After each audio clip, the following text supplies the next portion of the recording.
I love Zelda games, and I don't think there are any games out there that could really top Zelda for myself.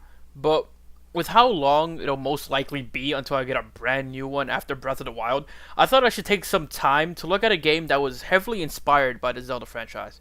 Today, I'll be reviewing Ittle Dew 2.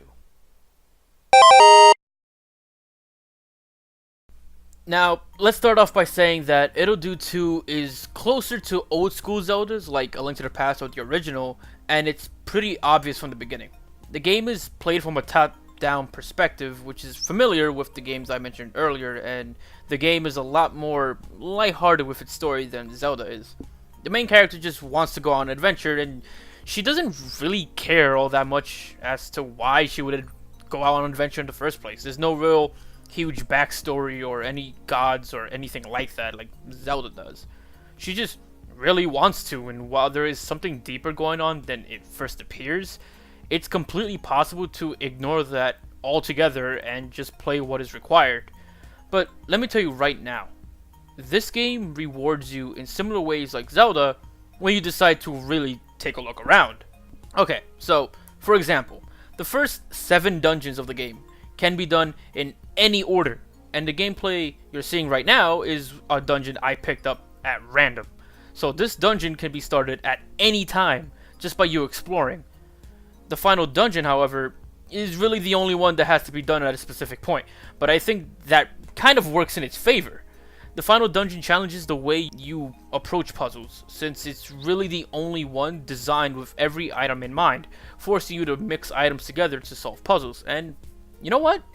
Since I mentioned puzzles, let's take a second and talk about that for a second. I'm going to be honest for a bit here and admit to you that the puzzles in this game never really get all that deep. Maybe it's due to how open-ended the majority of the game is, but other than the final section of the game, the puzzles never truly become a challenge, and I found myself completing them fairly quickly.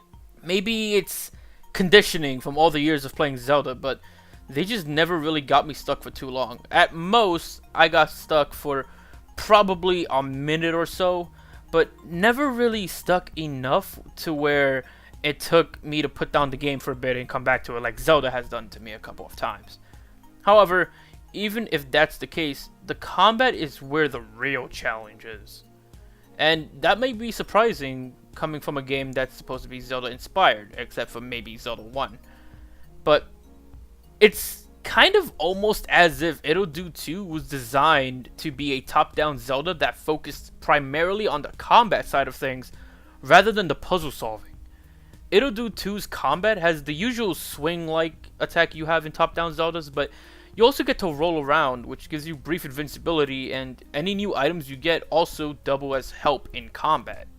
For example, if you have access to the ice rod, which usually just makes ice blocks, you might think it's just solve block sliding puzzles, and that's exactly what you use it for when you first get it. But it can also be used to deflect beams that are shot at you if broken in half, or maybe block incoming projectiles. You can also use your push wand, which usually just pushes blocks from a distance. You can use them to shoot enemies and hurt them, like normal, and the wand can even knock enemy projectiles back at them, and also combine into itself to make an even stronger attack. The game's bosses are also pretty difficult, usually doing a good amount of damage, and later bosses being a lot harder to avoid taking a hit. I really like this focus of combat, as it makes the game feel unique and not totally like a Zelda clone. I mean, granted, there are characters or bosses in Zelda that have been pretty difficult, but not to the same degree as Ittle Dew 2 puts it.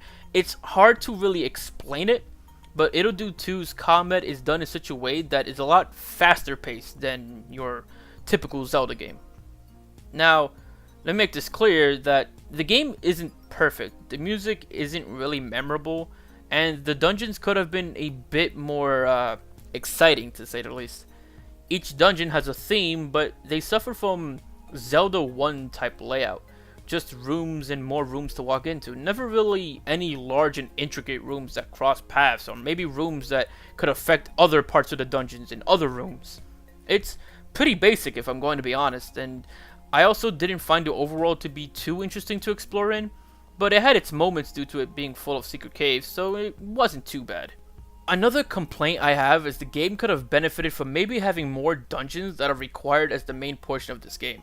It just feels too short. My first playthrough doing just the required 8 dungeons lasted only 5 hours, and I don't believe I can really say the same for most Zelda games. Although, to be fair, maybe it isn't really fair to really compare an indie game to The Legend of Zelda, but it just felt a tad bit too short.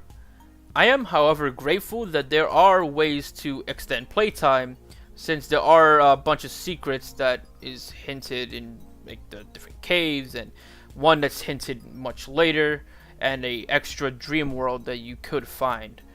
But I don't want to reveal too much about that, so let's just leave it at that. But just in case you guys decide to pick it up, I would highly recommend you definitely do these optional side things, because if you don't, you're really shortening the game to just a 5 hour, maybe 6 hour if you have a little more trouble with the difficulty. But it's not a long game if you decide to skip on those. But truly, the difficulty is what stood out the most to me in this game, as it wasn't really what I expected from a Zelda-like game.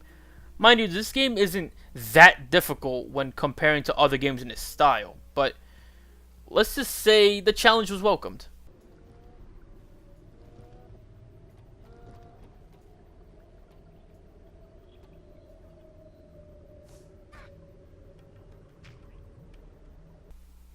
At the end of Ittle Dew 2, it definitely put a smile on my face, and as an indie game that not many people might have played, it's also the game that made me want to talk about it as my first ever game review. I want to see other Zelda fans enjoy this game and not simply ignore it for being a Zelda clone, when in reality, it's a pretty decent game. I could have easily reviewed a well-known Switch exclusive, but most of us knows how the majority of people out there feel about them, so why not start with this game, a game that deserves a bit more exposure, even if I can't offer a ton of that.